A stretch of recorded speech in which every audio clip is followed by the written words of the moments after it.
Will. It's good to see you. Hi, how are you doing, Melanie? Good. I haven't seen you since the Energy Symposium. Yeah, I know. It's been a while. How have you been? Very well, thank you. How about yourself? I've been doing great. Can't wait to hear about all you got to talk to us about today. So. Yes, well, here is my card. Excuse me. And I like your business card. Oh, thank you. So I was looking at all the stuff that you talked to me about at the symposium. And so I have stuff here, but before we get started, I wanted to ask if you have 20 minutes, is that right? Yeah. Okay. And did you want anybody else to be here? No, I told my assistant Teresa to make sure that nobody interrupted our meeting, so nobody else should be coming in. Okay. So. And is it okay if I take notes? Yeah, that sounds fine. Okay. So I will be as well. I have, since I talked to you at the symposium, I talked to a couple of your employees. I talked to Jenny Grant, she's a project manager, Ted Jones, senior VP. Ted, yeah, he's great. So I kind of put together a little agenda, and if there's anything else you want to talk about, I would love to, but this is just the biggest things that we found was, leads, tracking consistency, and statistics. So I think that looks good. Why don't we just get right into it? All right, sounds good. So I did do some research before we got here. I do want to have this out. And I could not find the exact number of regions you had. Is it 25? About 25? It's about 26, okay. actually. All right, so 26. Yeah, we just added a new office in Reno. So. Oh, well, congratulations. And I think that was the biggest thing I had, but so the first thing was talking to Jenny. She said the growing business, it was hard to keep track of leads. Of new leads, and she's afraid it's a loss of business. Have you had any experience with that, or do you know what she's talking about? Yeah, Jenny is actually one of our project managers, and so she, Tommy, and Larry have all been just bringing up their concerns about me, and we haven't addressed them because we've had so much growth this past year that we haven't had time to address them, but that is something that has definitely been on our radar. Yeah, your growth is great. I mean, 4 to 6% projected, that is amazing. So would you say that leads are a big part of your business? Leads are, if not number one, then number two part of our business. Because we are still growing, we are constantly trying to get new sales, get new contracts, new manufacturing implemented. So yes. So do you say that if you're missing out on leads, how does that impact your image? Do you think that, how does that affect the business? Well, missing out on leads would diminish our growth, and it would just, if we aren't getting new leads, then we're not getting new business. We can't expand, we can't get new employees. It's not great for us, honestly. Gotcha. And so you do see that there might be an issue with missing out on some leads? Yes, there could be an issue. They have addressed it to us, and we're currently in the works trying to figure something out with that, but we haven't addressed the need yet. But that is something that we're definitely needed. Okay, so would you guess that with your 26 regions that you're missing out on at least 2 sales a year per region? 2 sales a year is a modest estimate, so I'd say it's roughly 3 sales a year. 3 sales a year, okay. So we've got, let me just write this on here. So I'll actually come around and we can do some math on your business. So you have 26 regions, and you're missing out on 3 sales per region. So that is roughly 78 sales, and would you say that each sale is about worth 30 million? Yeah, 30 million. It sounds like a very, very fair estimate. Okay, so when you're doing this math, I mean, it ends up going to like over $1.5 billion. Yes, having it out in front of me is definitely different than seeing it in disjointed measures. So that sounds like a lot of money. Yeah. So and I want to be as conservative as possible. I don't want you to think that we're being dramatic, but I do think 1.5 billion. That's a big estimate. So, and then when I talked to Ted, he said that project managers aren't keeping consistent tracking. So it's hard to see where sales are in terms of the process and the tracking of orders. Yes, Ted has mentioned that to me as well. The tracking is definitely something that, like I said, we are trying to find a solution for. The current type of programming that we have is not sufficient for our needs as we continue to grow. So the tracking is something that we're definitely looking to improve upon. So. Okay. So how do you normally communicate within the business? How do people communicate with each other? Email. I think you're talking about email, phone call. It's very hard to have phone calls because the business is so big and there's so many different moving parts at the same time. But I would say email. So do you sometimes get lost in those emails? Are there how many emails do you get a day? Hundreds? Me personally, a lot of them go to my secretary and get filtered through. I personally get still over 100, even with my secretary filtering them out. So I can only imagine what some people who do not have a wonderful person like Teresa to help them. So would you say that if you could have like a more unified way of communication, how do you think this would help the business? I believe if we had a more unified way of communication, it would just be leaps and bounds in terms of saving man hours, in terms of making sure that people were on top of it and had everything in a similar place where we could all just have it, and hopefully nothing or much less would get lost. So yeah, I believe so. And how do you think your clients perceive your communication as it is right now? Definitely something to be improved upon. I mean, I feel like that is a problem that is big with global corporations like we are. The clients definitely could probably use a little more without communication. So would you say that all project managers are having issues, or maybe half? How many would you estimate? I'd say about half of project managers are having problems. That's a moderate estimate. I mean, it could be more, it could be less, but I'd estimate about half.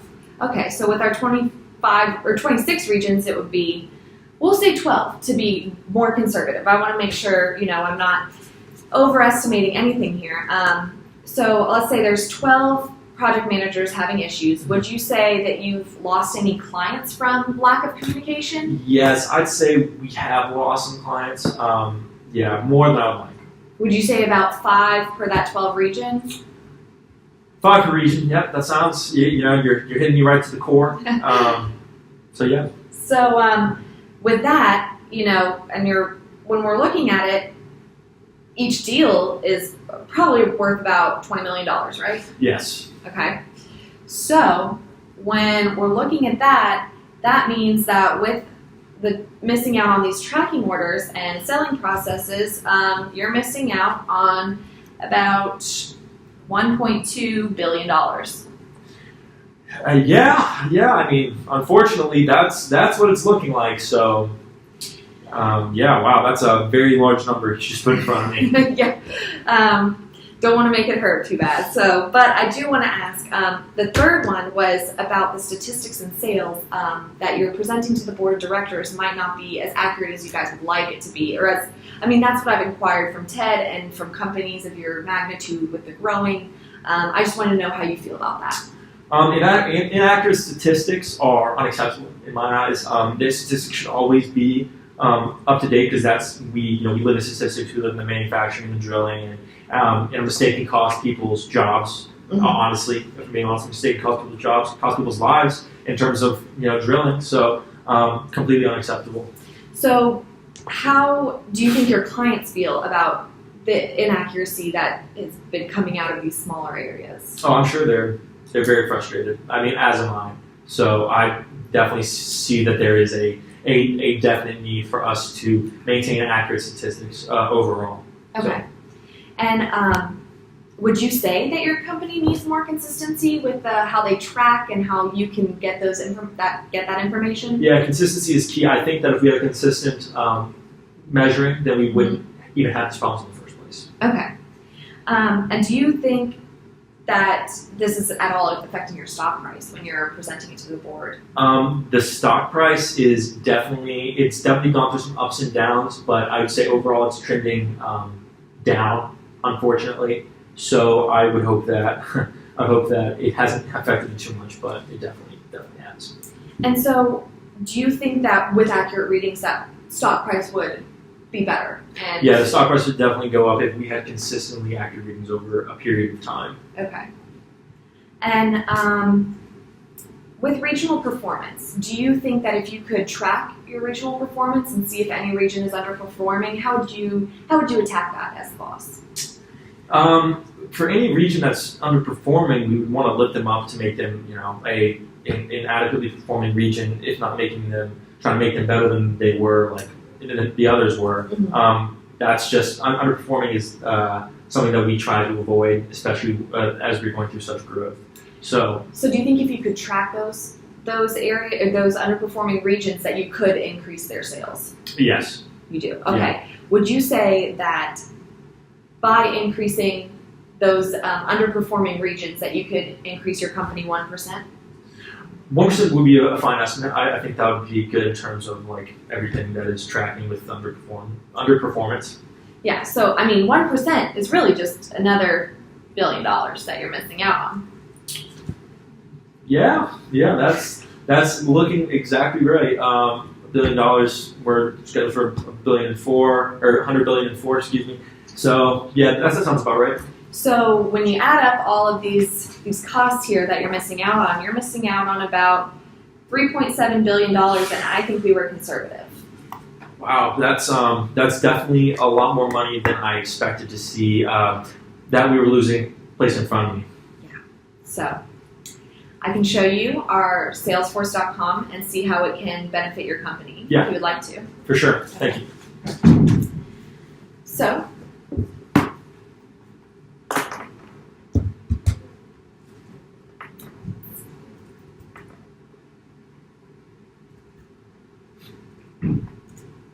okay.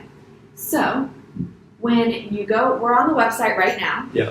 And I can show you for our first issue that we had found, it was that it's hard to keep track of leads. So this is really great because you can go to this tab right here if you want to click on it that says leads, and you are able to easily see, well, you go to recently viewed and hit all open leads.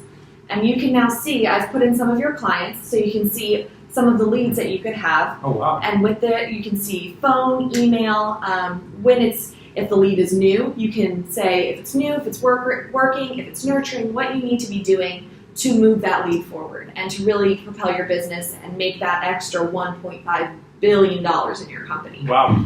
You will no longer be missing out on any possible leads. This is very well prepared. Thank you, Melanie. And this is how you import a new one and add new ones. So it's very easy to learn, and it actually comes with software so you can learn how to do it as you go. It comes with the software. Okay. So then next, I am learning how to do, or I'm looking at the project managers are not tracking consistently. And I think the best way to look at that is by hitting the Opportunities tab. And then you can go to Recently Viewed and do Closing Next Month. And that is just the accounts that are closing in the next month. But if you go over here and you click the Kanban, then you can now see where each one is in its line. And you can see that closing next month, you have this many accounts.